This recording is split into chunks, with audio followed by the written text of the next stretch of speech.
La historia de México que vamos a aprender ahora es de 1810 a 1920. En 1810 inicia la independencia de México y es un momento importante para nuestra historia porque cambiamos de régimen político.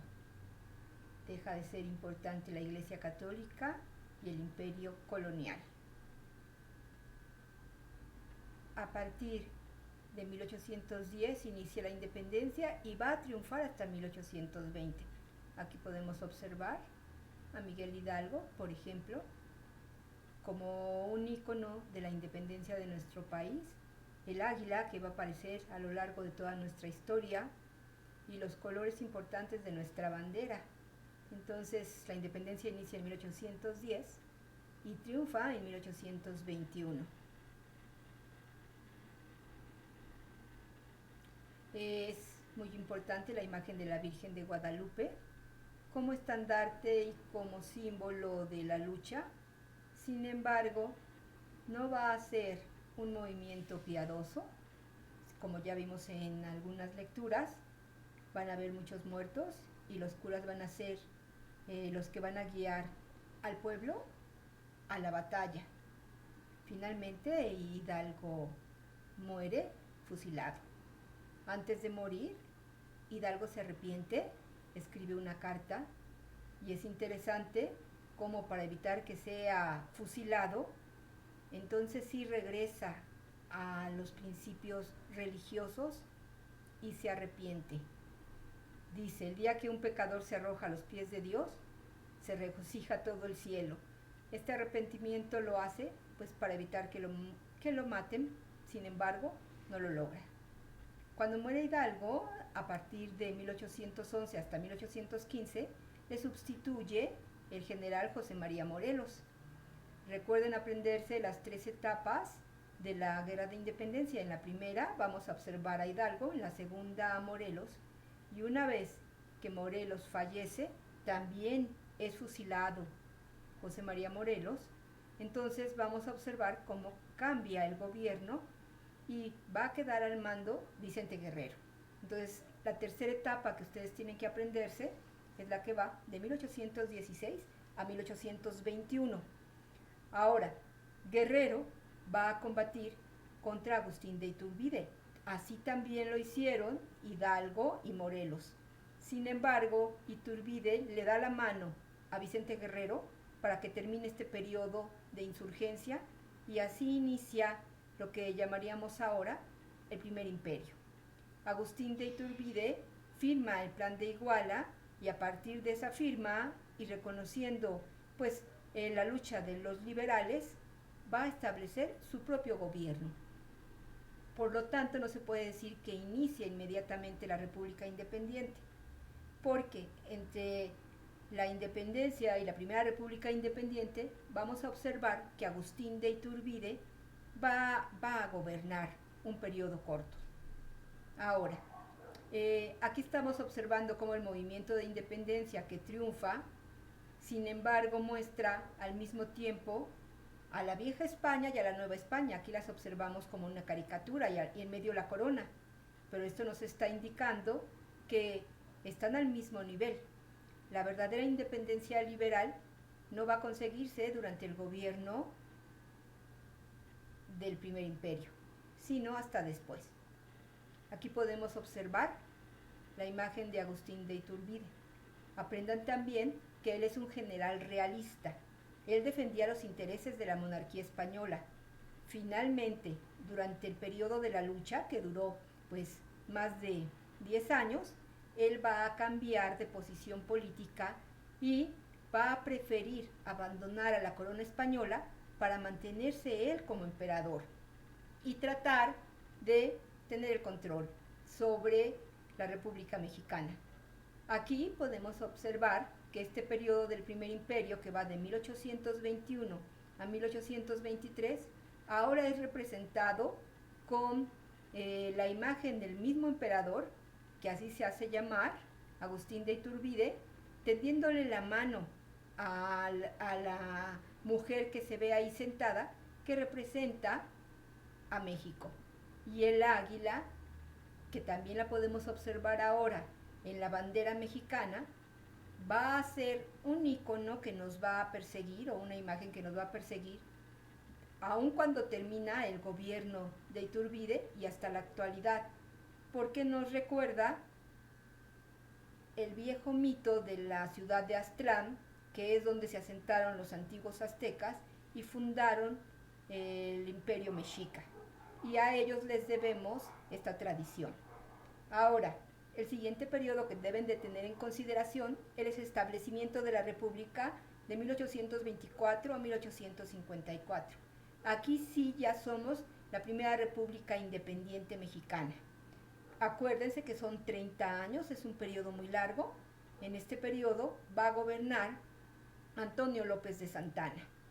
Nuestro país en ese momento es un país muy grande. Aquí les voy a mostrar esta primera imagen en la que pueden observar cómo la República Mexicana abarca casi la mitad de lo que actualmente es Estados Unidos. Vemos en la parte superior izquierda el territorio de California, Nuevo México, Coahuila y Texas. Todos estos territorios van a ser disminuidos durante el periodo de Antonio López de Santana. En este periodo vamos a tener una batalla contra Estados Unidos.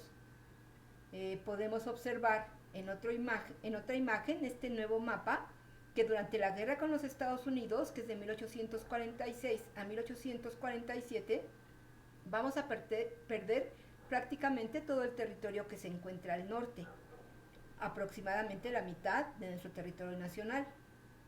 Es importante considerar que este territorio pues realmente no estaba habitado por muchos mexicanos. Era un territorio más bien despoblado y las personas que allí se asentaban hablaban inglés. Esta imagen que ven ahí es la de Antonio López de Santana. Es el personaje que les digo que gobernó durante este periodo. Tuvo 11 periodos de gubernatura y aquí lo vemos a caballo. Él representa a un líder que va a dirigir a su ejército, va a estar al frente del ejército. Es un personaje interesante, también es un personaje un poco chusco. A Antonio López de Santana lo recuerdan por haber puesto impuesto a las personas que tenían pericos en su casa.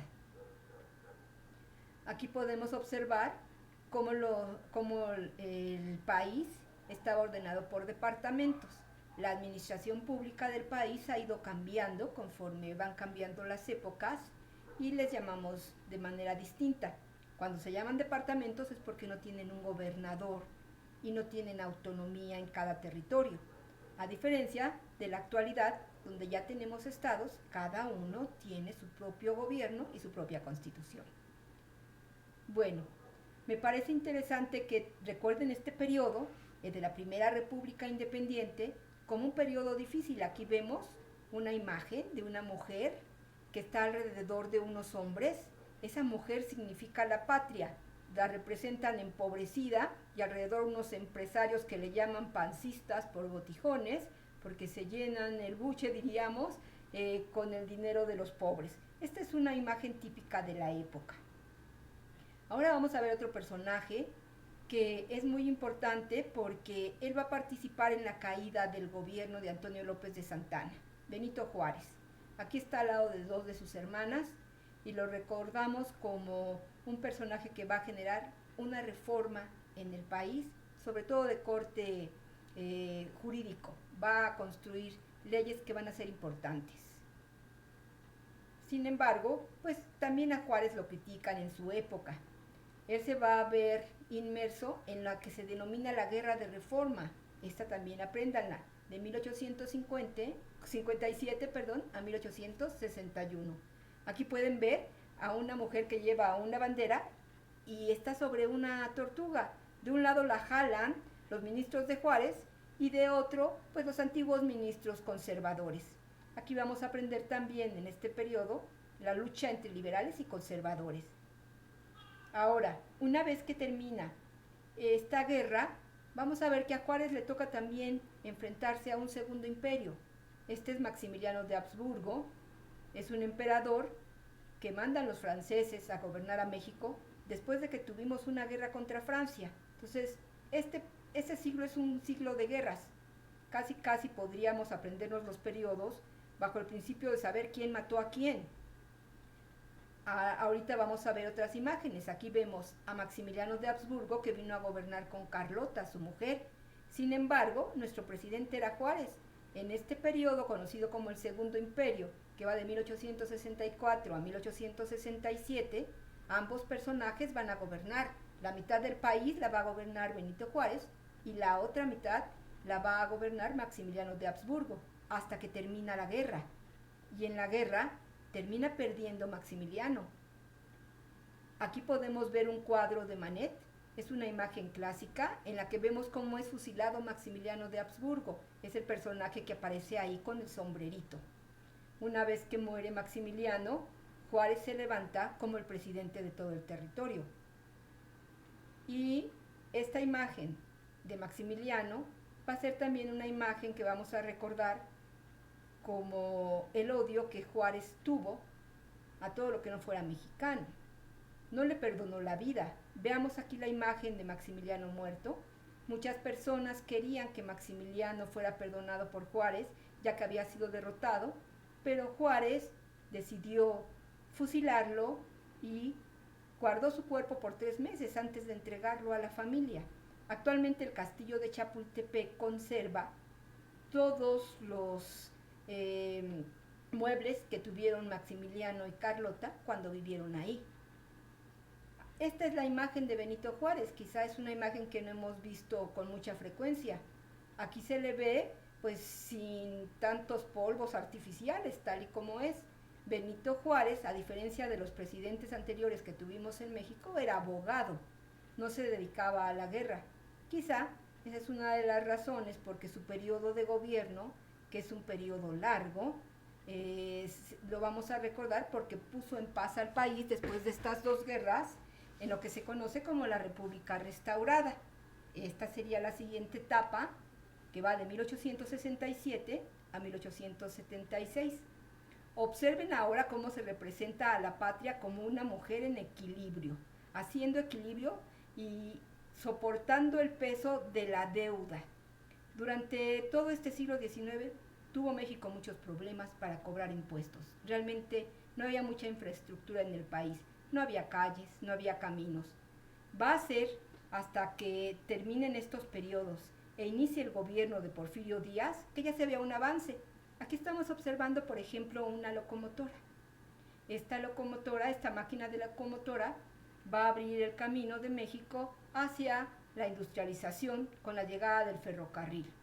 El periodo que inicia Porfirio Díaz, que va de 1876 a 1911, es otro periodo importante que se tienen que aprender.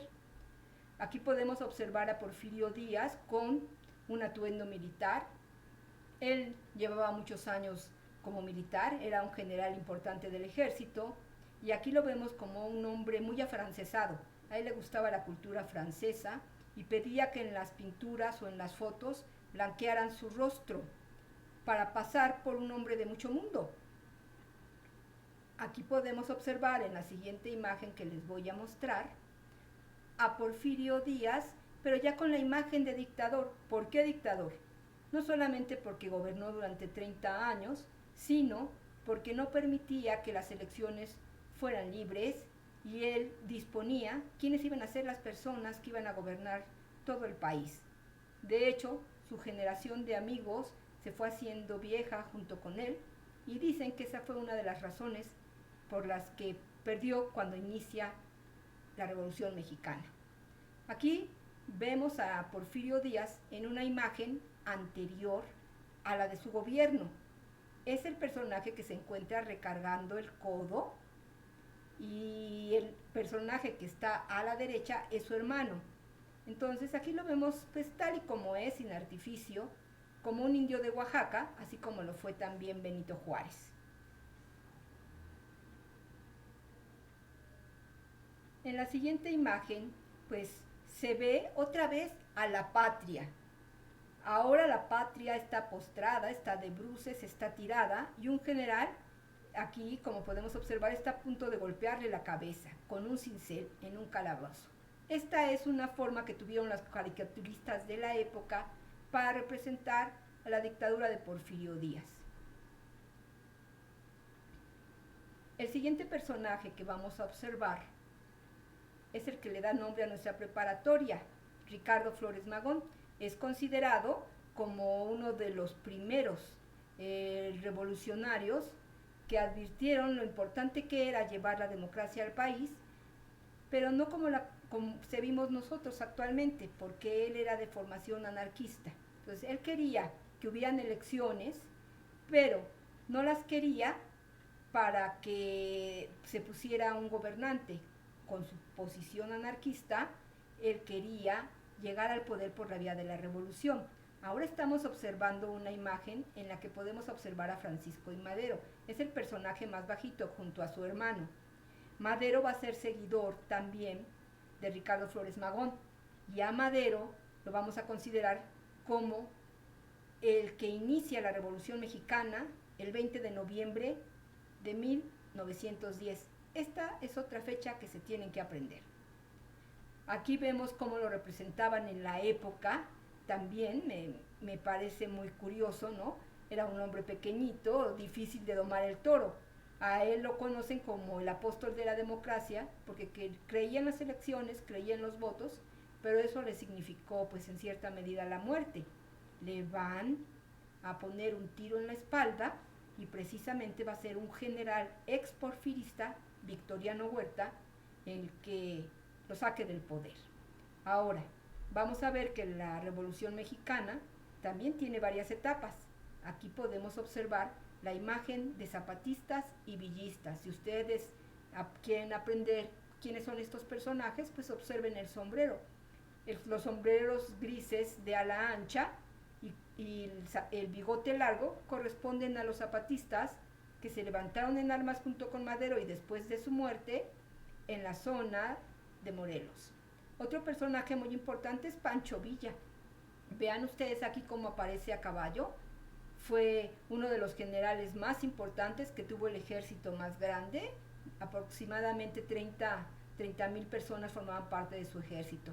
Era un personaje tan interesante que en Estados Unidos querían hacer una película con su historia.